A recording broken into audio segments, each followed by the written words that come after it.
बच्चों, आज हम लोग पढ़ेंगे मधुमक्खी के बारे में, और खासकर मधुमक्खी के बारे में हम बताएंगे कि मधुमक्खियां मीठा शहद कैसे बनाती हैं। कभी कभी खेतों की तरफ आप गए होंगे तो देखे होंगे कि बड़े बड़े बक्से लगे रहते हैं। कभी ऐसा देखे आप लोग? सरसों के पीले पीले खेत में बड़े बड़े बक्से लगे रहते हैं। आपने कभी सोचा है कि बक्से क्यों लगे रहते हैं? उन बक्सों को रख करके मधुमक्खी पालन का काम किया जाता है। किस चीज का काम किया जाता है?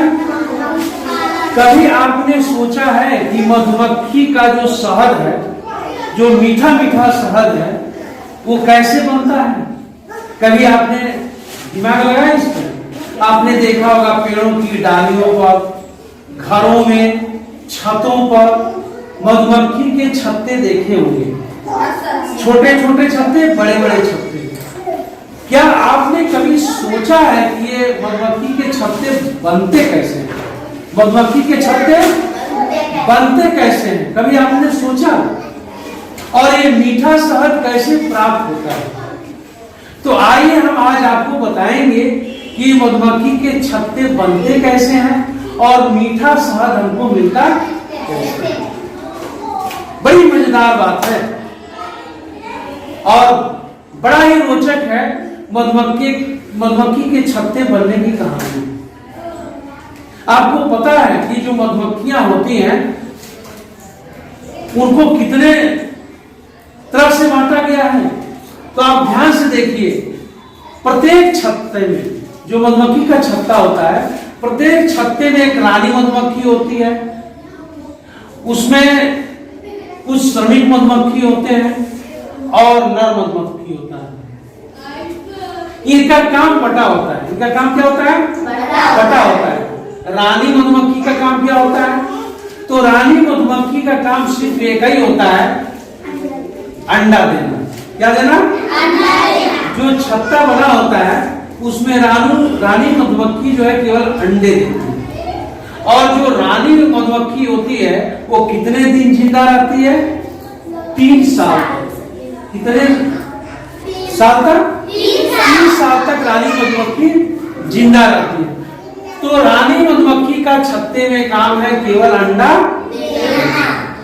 अगला, जो श्रमिक मधुमक्खी है इनकी संख्या अधिक होती है। इनकी संख्या क्या होती है?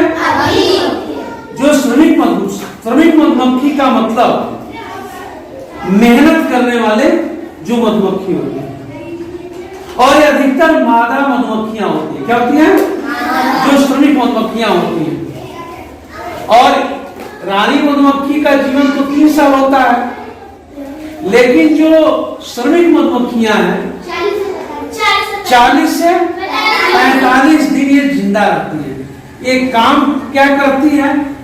तो सारा जो शहद बनता है इनके मेहनत से बनता है। इनके मेहनत से बनता है। तो क्या क्या श्रमिक मधुमक्खियां करती है?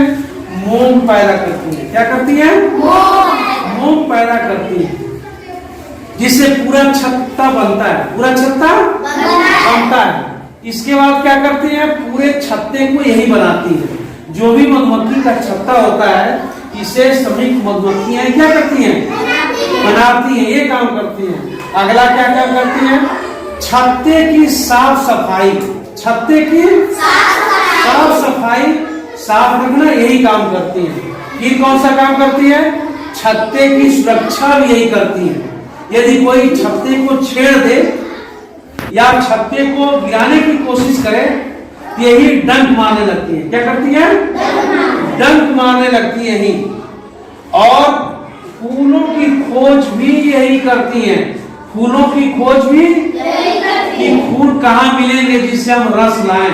फूल कहाँ मिलेंगे उससे रस लाएं। ये श्रमिक मधुमक्खियां ही ये काम करती हैं और यही फूलों से रस को लाती हैं। फूलों से रस को लाती हैं। फूलों से रसों को ला करके इकट्ठा करती हैं छत्ते में, और फिर रस से शहद बनाने का काम भी श्रमिक मधुमक्खी करती हैं। और अभी आपको बताए कि कि अंडों का देखभाल भी यही करती हैं, यही सुरक्षा करती हैं। और जरूरत पड़ने पर यदि कोई छेड़छाड़ करता है छत्ते से, यही श्रमिक मधुमक्खियां क्या करती हैं? डंक मारती हैं। तो आपने देखा ये मधुमक्खियों का तरीका था शहद बनाने का, और किस तरह से उनके बीच जो है कार्य का विभाजन होता है, कौन सा काम कौन करेगा। इसी तरह से मधुमक्खियों की तरह से चींटियां भी काम करती हैं। चींटियों में क्या होता है, एक रानी चींटी होती है जो अंडा देती है। क्या करती है? अंडा देती है। और जो सिपाही चींटियां होती हैं वो चींटियों के बिल की रखवाली करती हैं। चींटियों के बिल की रखवाली करती हैं। और जो श्रमिक होती हैं, जैसे श्रमिक इसमें काम कर रहे थे ना, उसी तरह से श्रमिक जो चींटियां होती हैं भोजन इकट्ठा करती हैं, दूर से भोजन लाती है ना अच्छी बात। इनमें कार्यों का विभाजन होता है। इसी तरह दीमक और ततैया भी काम करते हैं। तो आप समझ गए होंगे कि किस तरह से इनमें कार्यों का विभाजन होता है। मधुमक्खी में, चींटियों में, ततैया में, दीमक में किस तरह से अपने कार्यों को विभाजित करके आराम से अपने काम को कर लेते हैं।